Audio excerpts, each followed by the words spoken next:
Ya Rasulullah, lasta kahayatina, engkau ini bukan tidak seperti kami. Nusaddiquka bi khabaris sama, ala nusaddiquka bi amrin min umur dunia.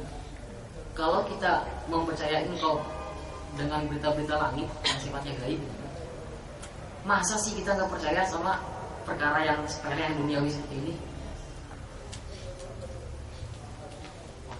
Mendengar jawaban itu langsung kaget, langsung dia memberikan memberikan penghargaan dengan mengatakan man syahida lahu Khuzaimah fa huwa hasbuh. Man syahida lahu Khuzaimah fa huwa hasbuh. Ketika Khuzaimah memberikan kesaksian pada siapapun, maksudnya setara dengan 2 orang. Pada situ dia dijuluki Abu Syahadatain. Nah, ada sahabat-sahabat yang mengingat kejadian ini. Akhirnya Ibn Sabit ketika mendengar cerita ini, tolong di hatinya, alhamdulillah. Maksudnya Zaid itu hafal gitu. Dalam Al-Quran ini surat terakhir At-Taubah dan juga di akhir-akhir Al-Ahzab di juz terakhir juz 20 itu ada ayat ini minal mu'minina rijal ila akhir. Tapi dia ragu untuk memasukkan karena yang kejadian tadi itu kan. Tapi ketika ada pemberitahuan seperti itu, ayatnya dimasukkan dan selesailah Al-Quran dari awal sampai akhir surat An-Nas. Maksudnya terkumpul ya. Jadi berserakan terkumpul, semua sudah ada. Kemudian apa yang dilakukan Zaid berikutnya? Kemudian Zaid ditulis satu persatu. Nah, misalkan dari mulai Al-Fatihah dulu ditulis lagi dalam satu suhuf. Di sini ada gambarnya. Mohon maaf kalau tidak ada proyektor.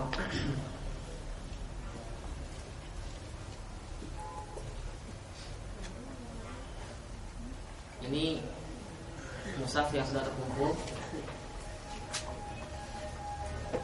Ya, seperti lah kalimat-kalimatnya juga. Nanti kan kita akan mempelajari Al-Quran yang tidak ada tanda titik, tidak ada harokat. Nanti insya Allah kita ketahui di pembahasan berikutnya. Sudah ya, itu nanti langsung lihat sini aja. Dikumpulkan ketika apa? Sebentar.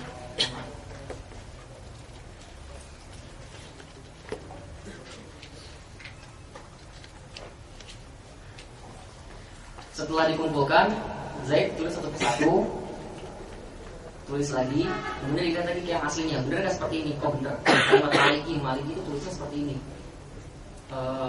Tidak ada alifnya. Tulis, lihat, terus sampai akhir dan sampailah terkumpul satu mushaf diamankan. Itu di zaman Abu Bakar. Nah sekarang gimana kondisi mushaf itu? Ketika Abu Bakar wafat, kurang lebih Abu Bakar menjabat khilafah itu berapa? 2 tahun setengah kan? 2 tahun setengah kurang lebih. Diganti sama Umar kurang lebih 10 tahun. Mushaf berada dipegang sama Umar. Saat Umar syahid dibunuh oleh siapa? Dulu. Kalau berpada nomor semua yang ini. Bagus film. Umar wafat, Umar syahid, maka dipegang sama Hafsah anaknya. Nah, ketika Utsman menjabat, Utsman gak langsung ngambil Al-Quran dari Hafsah, karena sebagaimana diketahui dan masyhur bahwasanya Umar ini sangat pemalu. Sangat pemalu. Makanya luar biasa sekali. Bahkan Rasul ini ketika kan kalau misalkan ada dalam sebuah majlis, misalkan ketika Utsman yang datang, kalau misalkan Rasul dalam kondisi yang sedang nyantai atau gimana, ketika Utsman datang langsung memberangi posisi kan. Beda kalau misalkan siapa yang datang, biasa aja gitu. Tapi kalau Utsman yang datang seperti itu, salah satu Utsman bagaimana beliau sangat pemalu, tidak langsung meminta kepada Hafsah. Dan juga di samping beliau merasa aman karena Al-Quran berada di tangan yang benar. Maksudnya posisi Hafsah ini tidak membuat Utsman khawatir kalau misalkan Hafsah akan berubah atau segala macam. Karena posisi beliau Wita misalkan, kalau perempuan apa sih? Beliau Wita, beliau Wati. Posisinya sebagai istri Nabi, Ummatul Mukminin, salah satu Ummatul Mukminin, dan juga anaknya Umar di Rahmati. Sampai terjadi sebuah peristiwa yang di luar dugaan. Ketika kaum muslimin ini dalam pemerintahan Umar atau Utsman ya, maaf. Ketika kaum muslimin akan melakukan penaklukan penyebaran daulah Islamiyah ke wilayah Azerbaijan dan Armenia. Kan para tentara itu bertemu dari seluruh negeri kan, ada yang dari Muslim, ada yang dari Irak, ada yang dari Amsor, Fikul Amsor.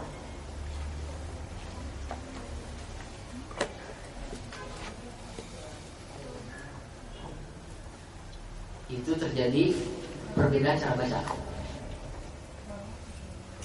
Misalkan tentara dari Irak, di mana di Irak itu kan sahabat yang di sana adalah Ibnu Mas'ud misalkan. Kemudian tentara dari Syam, mereka belajar agama dari Abu Darda. Dan perlu diketahui kondisi kaum muslimin saat itu tidak semuanya bagus, maksudnya tidak semuanya mungkin dalam membaca Al-Qur'an. Sama kayak kita juga saat ini.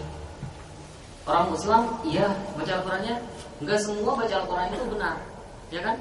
Baca Al-Qur'an ya ada yang misalkan Alhamdulillahi Rabbil Alamin atau Rabbil Alamin atau macam-macam lah gitu kan, yang jauh dari benar gitu. Kan gitu kan. Nah, dulu juga sama seperti itu. Maksudnya bukan salah bacanya, tidak, tapi tidak semua orang itu benar apa? Tidak semua orang itu tahu tentang Al-Qur'an. Nah, ketika Irak misalkan Ibnu Mas'ud dari yang tentara dari Syam, di mana imam mereka adalah Abu Darda, berkumpul ketika membaca, yang satu membaca misalkan contohnya wa atimul hajja wal umrata lillah, yang satu membaca wa atimul hajja wal umrata lil bait. Akhirnya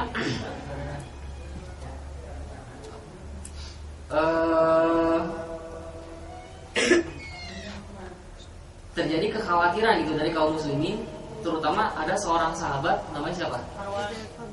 Hudzaifah bin Yaman. Marwan siapa? Hudzaifah bin Yaman. Hudzaifah bin Yaman meninggalkan Medan, maksudnya meninggalkan Medan juang, Medan jihad, menuju Madinah untuk mengadukan masalah ini dari bayangkan ya, dari Azerbaijan, dari Armenia,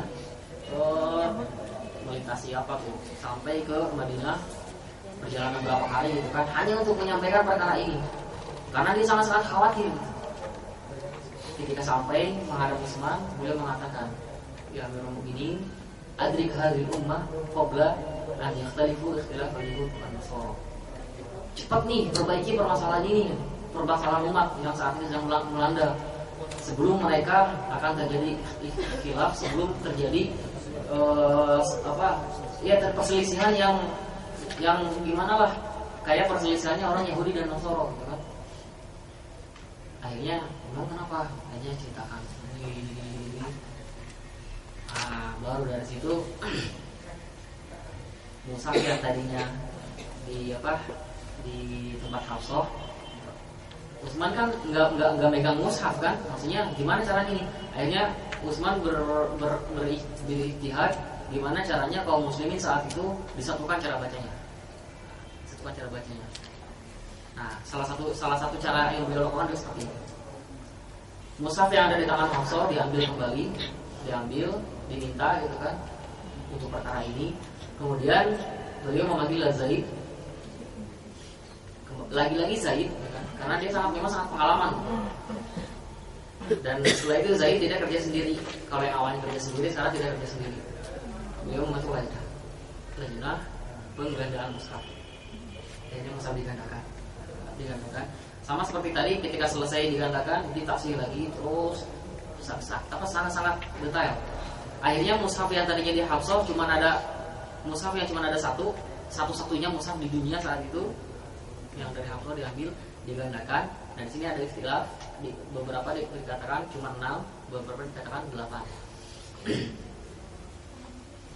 Akhirnya setelah digandakan dikirim ke Al-Qul Amsor. Amsor itu perkumpulan di mana banyak kaum muslimin di situ. Ke Mesir misalkan, atau dikirimkan yang pertama ke Madinah, paling dekat dulu, ke Mekah yang paling dekat dulu. Di Madinah ada 2, yaitu Madani Am, Madani Khos. Madani Am itu mushaf satu khusus untuk seluruh kaum muslimin, dan satu khusus dipegang oleh Utsman bin Affan, oleh Abu ini. Kemudian dikirim ke Mekah bersama Qori. Jadi ketika mengirim mushaf ke daerah-daerah tersebut, dikirim juga Qori'nya yang jadi imam panduannya. Jadi kalau misalkan nanti dalam daerah sini, di negara sini terjadi ikhtilaf, maka rujukannya adalah mushaf ini. Ke Kufah bersama seorang Qori, kemudian ke Basra bersama Qori, ke Yaman bersama seorang Qori, ke Bahrain bersama seorang Qori, kemudian ke Syam bersama seorang Qori, kemudian ke Mekah tadi udah, Madinah Am, Madinah Khos 8, 4. Adapun untuk Yaman dan Bahrain sini ada istilah, namun itu tidak terlalu fatal untuk dibahas.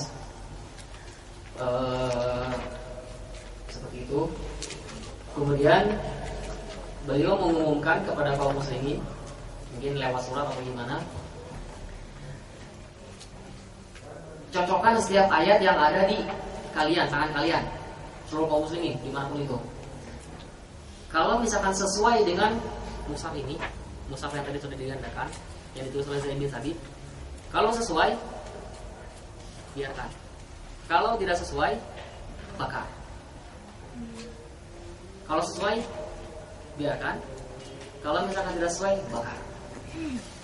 Sampai keputusan Utsman ini kan salah satu yang menjadikan beliau ini istilahnya dikudeta. Nanti kan ada fitnah Utsman kan, itu ngeri sekali. Gimana dipelopori oleh seorang Yahudi, siapa? Abdullah bin Sabah. Ceritanya rada panjang, kita kesampingkan dulu cerita ini. Utsman tadi bagaimana tadi? Bakar ya, bakar. Misalkan wa atimul hajj wal umrata lillah. Sama enggak? Oh, sama. Ya, kan? Berarti yang ini lil bait, mana lil bait? Misalkan itu tidak sesuai dengan ini, bakar. Misalkan dalam ayat lain misalkan wa takunul jibalu kal kaswafil manfush. Sambil Ibnu Mas'ud misalkan. Lihat nih sama mushaf Utsman nih. Mushaf namanya mushaf al-Imam, mushaf Imam. Namanya juga imam kan, berarti rujukan kan panduan. Di sini kal'ihni. Nah, berarti selain kal'ihni bakar semua. Setelah semuanya dijadikan satu panduan, satu mushaf. Nah, di sini perkara kaum muslimin sudah satu pintu terselamatkan. Nah, sampai di Utsman.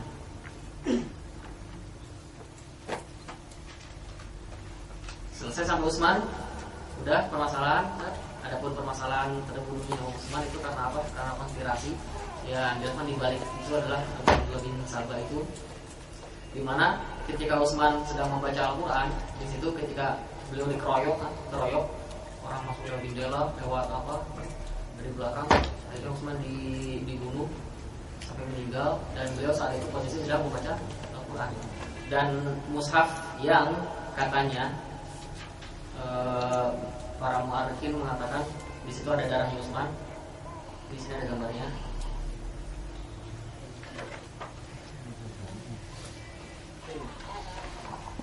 Kurang besar ya. Maaf ini di sini. Kalau misalkan ada yang di sini ada, memang saya juga melihat sudah percikan darah. Dan percikan darah, ya walaupun sudah agak pudar kan, agak pudar.